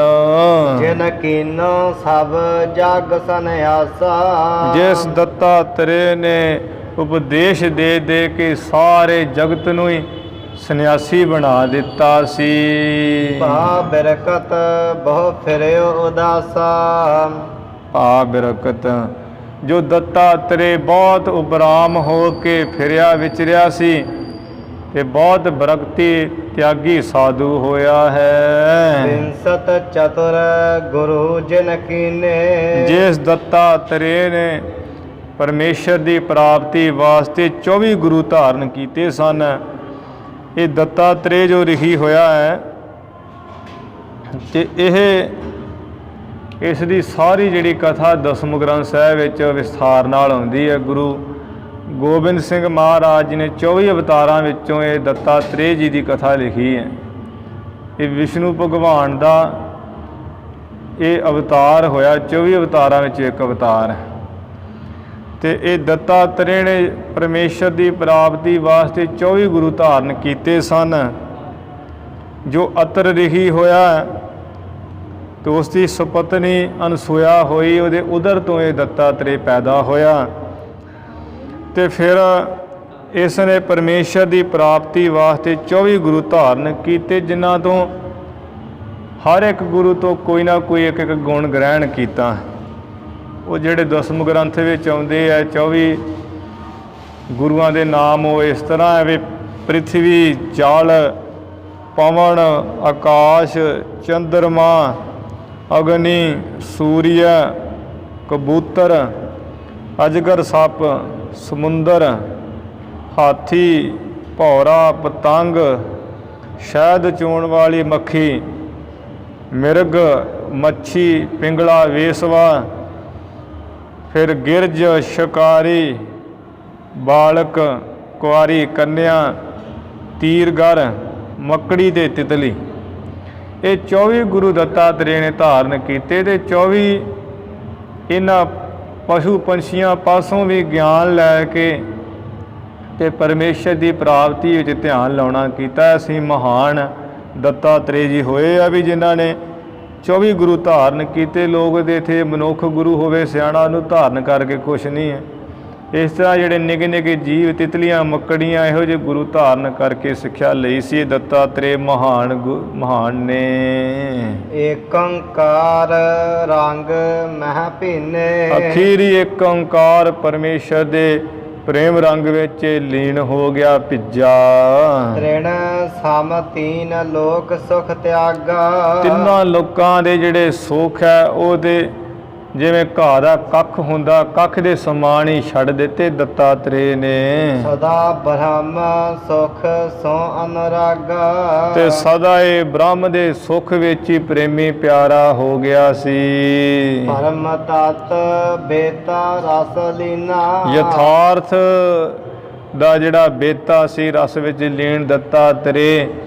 ਪਰਮ ਜੋ ਮਹਾਨ ਤਤ ਬ੍ਰਹਮ ਹੈ ਉਸ ਨੂੰ ਜਾਣਨ ਵਾਲਾ ਤੇ ਰਸ ਵਿੱਚ ਲੀਨ ਹੈ ਦੱਤਾਤਰੇ। ਮਹਾ ਮੁਨੀ ਗੁਣ ਗੁਣ ਹੈ ਪਰਬੀਨਾ। ਮੁਨੀਆਂ ਵਿੱਚੋਂ ਮਹਾ ਮੁਨੀ, ਗੁਣਾ ਵਿੱਚੋਂ ਮਹਾਨ ਗੁਣਾ ਵਾਲਾ ਸਿਆਣਾ। ਤਿਹ ਕੇ ਨਿਕਟ ਜਾਤ ਭੇ ਠਾਂਡੇ। ਐਸੇ ਸੰਨਿਆਸੀ ਤਿਆਗੀ ਦੇ ਕੋਲ ਜਾ ਕੇ ਗੁਰੂ ਨਾਨਕ ਸਾਹਿਬ ਜੀ ਖੜੇ ਹੋਏ। ਸੋ ਪਾੜਿਓ ਔਰ ਆਨੰਦ ਬਾਡੇ।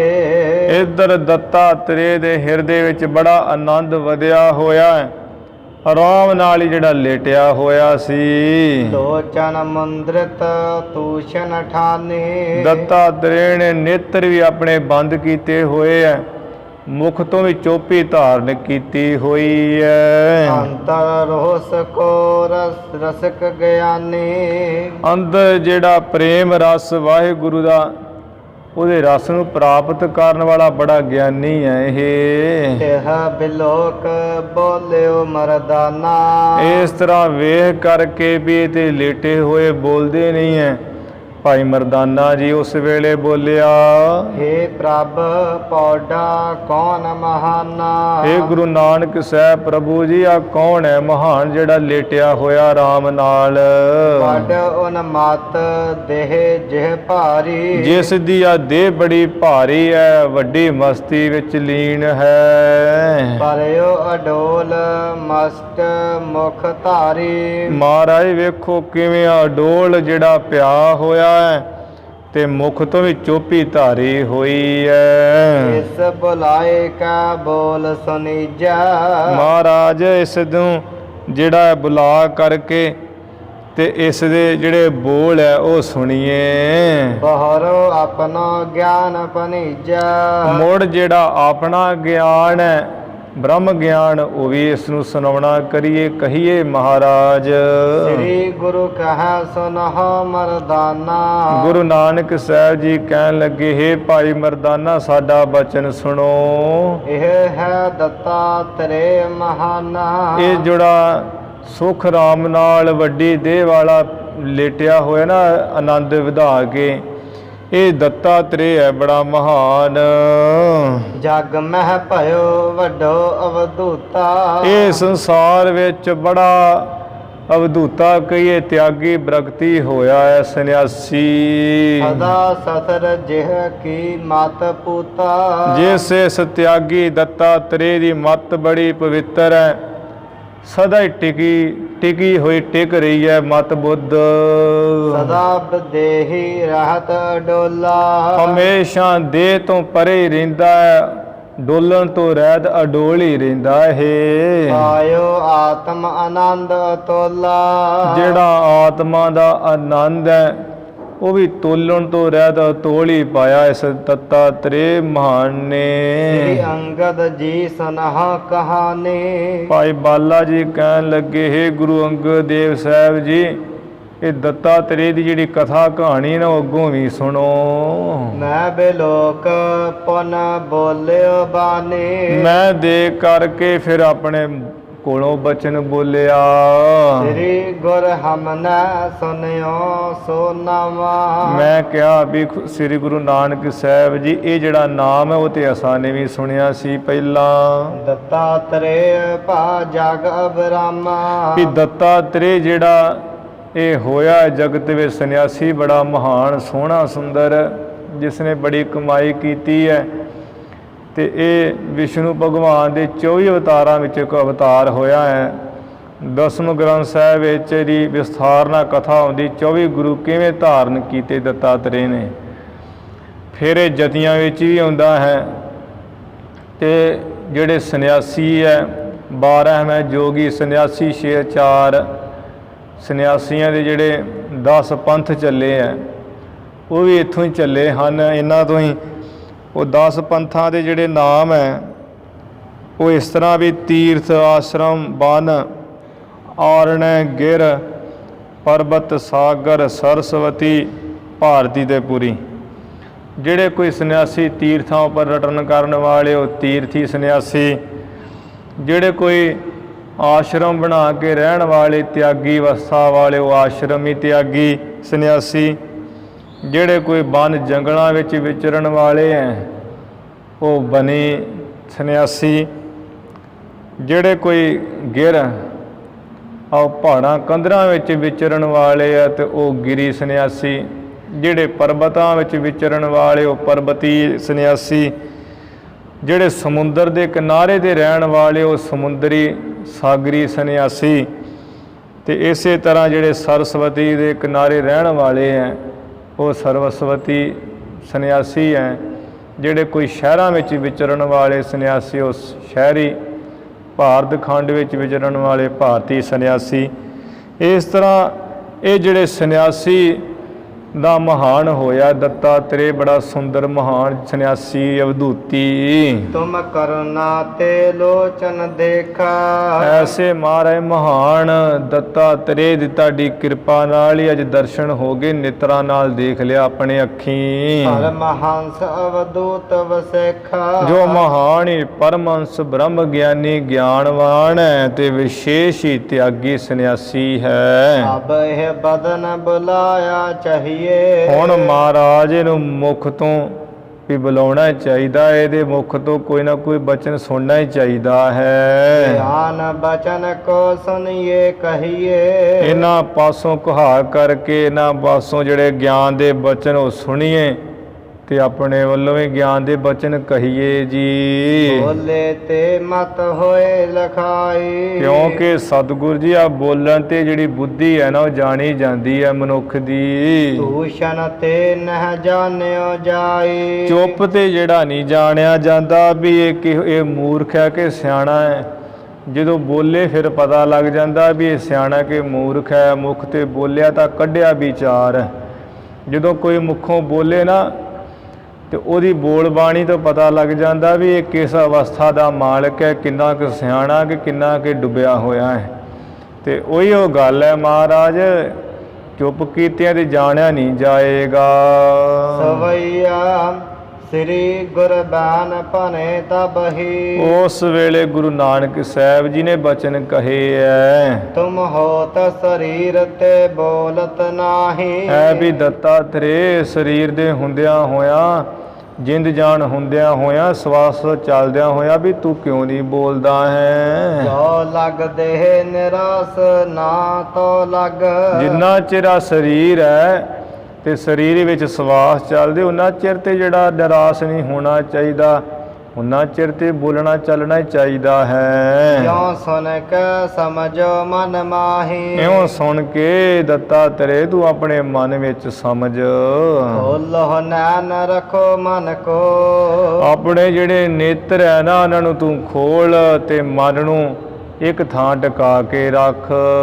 ਫਿਰ ਔਰ ਬਿਲੋਕ ਨਾ ਚਿਤ ਡੁਲਾਹੀ। ਵੀ ਹੋਰਾਂ ਲੋਕਾਂ ਨੂੰ ਵੇਖ ਕੇ ਚਿੱਤ ਨੂੰ ਨਾ ਡਲਾ, ਇਹ ਸੰਸਾਰ ਨੂੰ ਤੇ ਵੇਖਣਾ ਬਣਦਾ ਹੀ ਹੈ ਉਂਝ। ਏਕ ਹੀ ਵਿਆਪਕ ਹੈ ਸਭ ਮੈਂ। ਇਹ ਦੱਤਾਤਰੇ ਸਾਰਿਆਂ ਵਿੱਚ ਇੱਕ ਪਰਮੇਸ਼ਰ ਤੇ ਵਿਆਪਕ ਰਮਿਆ ਹੋਇਆ ਹੈ। ਕਰਤਾਰ ਬਿਨਾ ਘਟ ਕੋ ਨਹ ਆਹੀ। ਆ ਕਰਤਾਰ ਪਰਮੇਸ਼ਰ ਤੋਂ ਬਿਨਾ ਤੇ ਕੋਈ ਹਿਰਦਾ ਹੈ ਹੀ ਨਹੀਂ ਹੈ, ਕੋਈ ਸਰੀਰ ਹੈ ਹੀ ਨਹੀਂ ਹੈ। ਸਾਰਿਆਂ ਵਿੱਚ ਪਰਮੇਸ਼ਰ ਹੈ। ਸਭ ਗੋਬਿੰਦ ਹੈ, ਸਭ ਗੋਬਿੰਦ ਹੈ, ਗੋਬਿੰਦ ਬਿਨ ਨਹੀਂ ਕੋਈ। ਸਭ ਘਟ ਬੋਲੇ ਰਾਮ, ਰਾਮਾ ਬੋਲੇ ਰਾਮ ਬਿਲਾ ਕੋ ਬੋਲੇ ਰੇ। ਕਿ ਸਾਰਿਆਂ ਵਿੱਚ ਰਾਮ ਹੀ ਬੋਲਦਾ ਹੈ, ਸਾਰਿਆਂ ਵਿੱਚੋਂ ਪਰਮੇਸ਼ਰ ਦੇ ਹੈ। ਸਵਈਆ ਦਾਤ ਕਹਿ ਕਛ ਕਾਜ ਨਹੀਂ ਜਗ। ਇੱਥੇ ਜਿਹੜਾ ਰਾਮ ਦੀ ਗੱਲ ਕੀਤੀ, ਇੱਥੇ ਰਾਮ ਉਹ ਰਾਮ ਨਹੀਂ ਹੈ ਜੋ ਸ਼੍ਰੀ ਰਾਮਚੰਦਰ ਭਗਵਾਨ ਹੋਏ ਹੈ। ਉਹ ਰਾਮ ਜਿਹੜਾ ਰਮਿਆ ਹੋਇਆ ਰਾਮ ਹੈ, ਜਿਹੜਾ ਘਟ ਘਟ ਵਿੱਚ ਸਮਾਇਆ ਹੋਇਆ, ਉਸ ਰਾਮ ਦੀ ਗੱਲ ਇਹ ਸਮਝਣਾ, ਆਪਣੇ ਕੋਲੋਂ ਨਹੀਂ ਸਮਝ ਲੈਣਾ। ਦਤ ਕਹਿ ਕਛ ਕਾਜ ਨਹੀਂ ਜਗ। ਦੱਤਾਤਰੇ ਕਹਿਣ ਲੱਗਾ ਵੀ ਇਹ ਗੁਰੂ ਨਾਨਕ ਸਾਹਿਬ, ਇਸ ਸੰਸਾਰ ਦੇ ਲੋਕਾਂ ਨਾਲ ਤੇ ਮੇਰਾ ਕੋਈ ਕੰਮ ਕਾਜ ਹੀ ਨਹੀਂ ਹੈ। ਬੋਲਨ ਕੋ ਨਹਿ ਮੋਹਿ ਸੁਭਾਉ। ਤੇ ਫਿਰ ਸੰਸਾਰ ਦੇ ਲੋਕਾਂ ਵਾਂਗ ਬਹੁਤਾ ਬੋਲਣ ਦਾ ਵੀ ਮੇਰਾ ਸੁਭਾਅ ਹੀ ਨਹੀਂ ਹੈ। ਆਸ ਕੋ ਸ਼ੋਰ ਨਿਰਾਸ ਭਇਓ। ਸਾਰੀਆਂ ਆਸਾਂ ਨੂੰ ਛੱਡ ਕੇ ਮੈਂ ਤੇ ਨਿਰਾਸਾ ਨਿਰਾਸ਼ ਹੀ ਹੋਇਆ ਹਾਂ। ਮਨ ਕੀਨ ਸਦਾ ਥਿਰ ਨਾਹੇ ਡੁਲਾਉ। ਮਨ ਜਿਹੜਾ ਸਦਾ ਸਥਿਤ ਕੀਤਾ ਹੈ, ਕਦੀ ਨਹੀਂ ਡਲਾਉਂਦਾ। ਪੂਰਨ ਭੀ ਕਰੁਣਾ ਹਮ ਪੈ। ਜੋ ਪੂਰਨ ਹੈ ਨਾ ਪਰਮੇਸ਼ਰ, ਉਸ ਦੀ ਬੜੀ ਕਿਰਪਾ ਹੈ ਮੇਰੇ ਉੱਪਰ। ਔਰ ਬੀਚ ਬੈਸਿਓ ਤਿਹ ਸੋ ਲਿਵ ਲਾਉ। ਦੁਬਾਰਾ ਪੜ। ਔਰ ਬੀਚ ਬਸਿਓ ਤਿਹ ਸੋ ਲਿਵ ਲਾਉ। ਹਿਰਦੇ ਵਿੱਚ ਬਸ ਪਰਮੇਸ਼ਰ ਹੀ ਵਸਿਆ ਹੈ, ਉਸੇ ਵਿੱਚ ਹੀ ਮੈਂ ਆਪਣੇ ਮਨ ਦੀ ਬਿਰਤੀ ਲਾਉਂਦਾ ਹਾਂ। ਰੋਮ ਮਹਿ ਰੋਮ ਰਚਿਓ ਸੋ ਭਲੀ ਬਿਦ।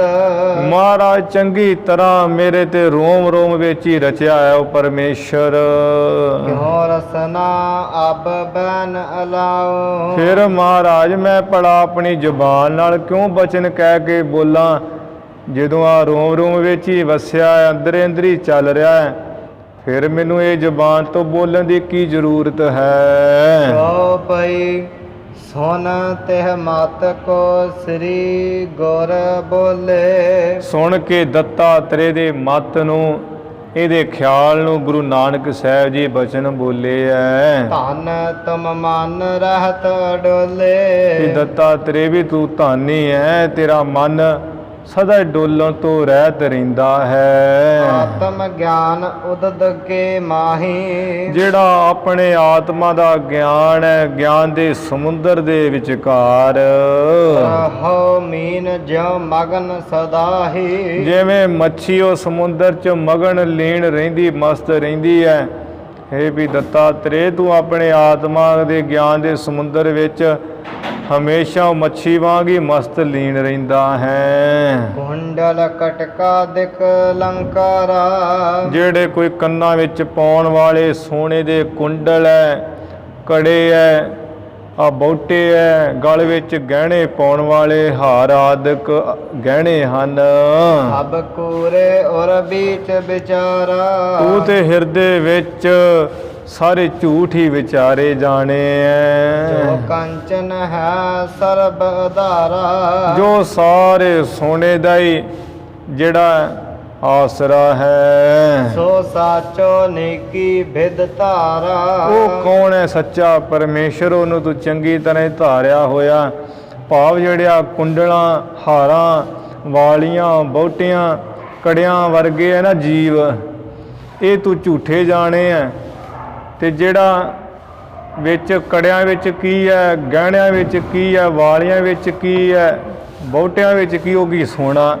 ਉਹ ਸੋਨੇ ਨੂੰ ਤੂੰ ਸੱਚ ਕਰਕੇ ਮੰਨਿਆ ਹੈ, ਜੋ ਇਹ ਗਹਿਣਿਆਂ ਦਾ ਹੀ ਸਾਰਾ ਆਧਾਰ ਹੈ ਸੋਨਾ, ਜਿਹਦੇ ਕਰਕੇ ਗਹਿਣਿਆਂ ਦੇ ਰੰਗ ਢੰਗ ਉਤਰੀ ਬਦਲ ਜਾਂਦੇ, ਆਕਾਰ, ਪਰ ਅਸਲ ਵਿੱਚ ਹੁੰਦਾ ਕੀ ਹੈ, ਸੋਨਾ। ਤੇ ਉਹ ਸੋਨਾ ਰੂਪ ਕੀ ਹੈ, ਪਰਮੇਸ਼ਰ। ਕੜਿਆਂ ਵਰਗੇ ਕੀ ਹੈ, ਵਾਲੀਆਂ ਵਰਗੇ ਕੀ ਹੈ, ਜੀਵ। ਇਹ ਦੱਤਾਤਰੇ ਤੂੰ ਜੋ ਸੱਚਾ ਪਰਮੇਸ਼ਰ ਹੈ, ਸੋਨੇ ਦੀ ਨਿਆਈ, ਤੇ ਉਹ ਉਸ ਨੂੰ ਤੂੰ ਚੰਗੀ ਤਰ੍ਹਾਂ ਜਾਣਿਆ ਹੈ। ਅਸ ਕਹਿ ਕਰ ਮਿਲ ਆਪਸ ਮਾਹੀ। ਇਸ ਤਰ੍ਹਾਂ ਕਹਿ ਕਰਕੇ ਆਪੋ ਵਿੱਚ ਹੀ ਮਿਲ ਜੁਲ ਕੇ ਹਰਖਤ ਭੇ ਦੋਹੇ ਦੇਸ਼ ਸੁਖ ਪਾਹੀ। ਦੋਹੇ ਤਰਫਾਂ ਤੋਂ ਬੜੇ ਖੁਸ਼ ਹੋਏ ਹੈ ਤੇ ਬਹੁਤ ਸੁਖ ਪਾਇਆ ਹੈ। ਕੇਤਕ ਕਾਲ ਬੈਠ ਤਿਹ ਪਾਸਾ। ਕੁਝ ਕੁ ਸਮਾਂ ਗੁਰੂ ਨਾਨਕ ਸਾਹਿਬ ਜੀ ਦੱਤਾਤਰੇ ਦੇ ਕੋਲ ਬੈਠ ਕੇ ਚੱਲਣੇ ਤਿਆਰ ਭਏ ਸੁਖ ਰਾਸਾ। ਚੱਲਣ ਵਾਸਤੇ ਸੁੱਖਾਂ ਦੀ ਰਾਸ ਗੁਰੂ ਨਾਨਕ ਸਾਹਿਬ ਜੀ ਤਿਆਰ ਹੋਏ ਐ। ਬੰਦਨ ਕੋ ਸੀਸ ਨਿਵਾਏ। ਵੰਦਨਾ ਕਰਕੇ ਤੇ ਜਿਹੜੇ ਦੱਤਾਤਰੇ ਨੇ ਆਪਣਾ ਸਿਰ ਨਵਾਇਆ ਹੈ ਗੁਰੂ ਸਾਹਿਬ ਜੀ ਨੂੰ। ਆਗੇ ਸ੍ਰੀ ਗੁਰ ਬਹਰ ਸਦਾਏ। ਅੱਗੇ ਫਿਰ ਗੁਰੂ ਨਾਨਕ ਸਾਹਿਬ ਜੀ ਦੱਤਾਤਰੇ ਤੋਂ ਆਗਿਆ ਲੈ ਕੇ ਅੱਗੇ ਚੱਲੇ ਆ ਮਹਾਰਾਜ। ਕਿਉਂਕਿ ਇਹ ਨਹੀਂ ਸਮਝਣਾ ਵੀ ਗੁਰੂ ਜੀ ਨੂੰ ਆਗਿਆ ਲੈਣ ਦੀ ਕੀ ਜ਼ਰੂਰਤ ਹੈ।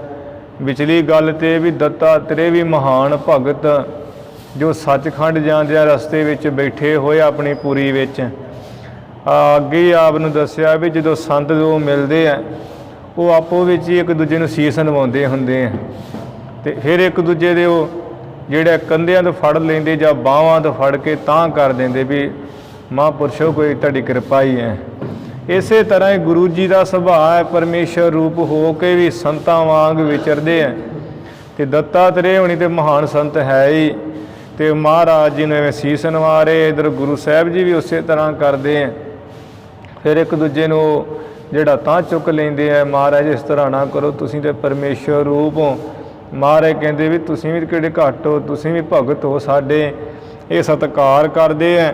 ਫਿਰ ਗੁਰੂ ਸਾਹਿਬ ਜੀ ਮੁੜ ਅੱਗੇ ਚਲੇ ਗਏ ਐ। ਕਮਲ ਬਦਨ ਸੁਖ ਸਦਨ ਸੁਹਾਵਨਾ। ਜਿਨ੍ਹਾਂ ਦਾ ਕਮਲ ਵਰਗਾ ਮੁਖ ਹੈ, ਬੜਾ ਕੋਮਲ, ਸੁੱਖਾਂ ਦੇ ਘਰ ਸੋਭਨੀਕ ਗੁਰੂ ਨਾਨਕ ਸਾਹਿਬ ਜੀ। ਪੂਰਨ ਧਿਆਏ ਭਇਓ ਮਨ ਭਾਵਨਾ।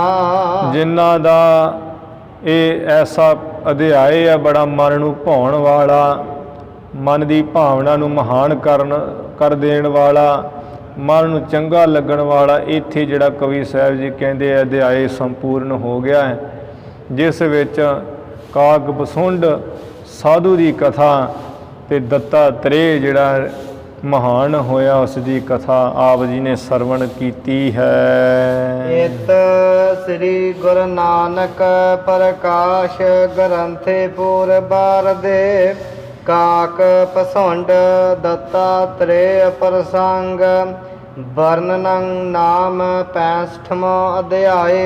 ਇੱਥੇ ਸ੍ਰੀ ਗੁਰੂ ਨਾਨਕ ਪ੍ਰਕਾਸ਼ ਗ੍ਰੰਥ ਦੇ ਜਿਹੜੇ 65 ਅਧਿਆਏ ਉਹ ਸਮਾਪਤ ਹੋ ਗਏ ਹੈ, ਜਿਹਦੇ ਵਿੱਚ ਕਾਕ ਬਸੁੰਡ ਲਿਖੀ ਦੀ ਕਥਾ ਆਈ ਹੈ, ਦੱਤਾਤਰੇय ਜੀ ਦੀ ਕਥਾ ਆਈ ਹੈ। ਇਹ ਦੋਵੇਂ ਕਥਾ ਗੁਰੂ ਗ੍ਰੰਥ ਸਾਹਿਬ 'ਚ ਭਾਵੇਂ ਨਹੀਂ ਆਉਂਦੀਆਂ, ਪਰ ਇੱਥੇ ਇਤਿਹਾਸ 'ਚ ਆਈਆਂ ਹੈ। ਅਤੇ ਦੱਤਾਤਰੇय ਦੀ ਕਥਾ ਜਿਹੜੀ ਦਸਮ ਗ੍ਰੰਥ ਸਾਹਿਬ ਵਿੱਚ ਦਸਮ ਪਿਤਾ ਮਹਾਰਾਜ ਜੀ ਨੇ ਵਿਸਥਾਰ ਸਹਿਤ ਦੱਸੀ ਹੋਈ ਹੈ। ਇਸ ਤਰ੍ਹਾਂ ਧੰਨ ਧੰਨ ਸ੍ਰੀ ਗੁਰੂ ਗ੍ਰੰਥ ਸਾਹਿਬ ਜੀ ਮਹਾਰਾਜ ਗੁਰੂ ਕੀ ਸੰਗਤ ਬਖਸ਼ਣਾ ਤੇ ਬਖਸ਼ ਲੈਣਾ ਜੀ। ਭੁੱਲਾਂ ਚੁੱਕਾਂ ਦੀ ਖਿਮਾ, ਵਿਚਾਰਾਂ ਦੀ ਇੱਥੇ ਹੀ ਸਮਾਪਤੀ ਹੈ ਜੀ। ਕਰ ਬੰਦਨ ਕੋ ਸੀਸ ਨਿਵਾਏ ਆਗੇ ਸ੍ਰੀ ਗੁਰ ਬਾਹਰ ਸਦਾਏ। ਕਮਲ ਬਦਨ ਸੁਖ ਸਦਨ ਸੁਹਾਵਨਾ ਪੂਰਨ ਧਿਆਏ ਭਇਓ ਮਨ ਭਾਵਨਾ। ਇਤ ਸ੍ਰੀ ਗੁਰੂ ਨਾਨਕ ਪ੍ਰਕਾਸ਼ ਗ੍ਰੰਥੇ ਪੂਰ ਬਾਰ ਦੇ ਕਾਕ ਪਸੁੰਡ ਦੱਤਾਤਰੇय ਪ੍ਰਸੰਗ ਵਰਣਨੰ ਨਾਮ 65ਵਾਂ ਅਧਿਆਏ। ਵਾਹਿਗੁਰੂ ਜੀ ਕਾ ਖਾਲਸਾ, ਵਾਹਿਗੁਰੂ ਜੀ ਕੀ ਫਤਿਹ।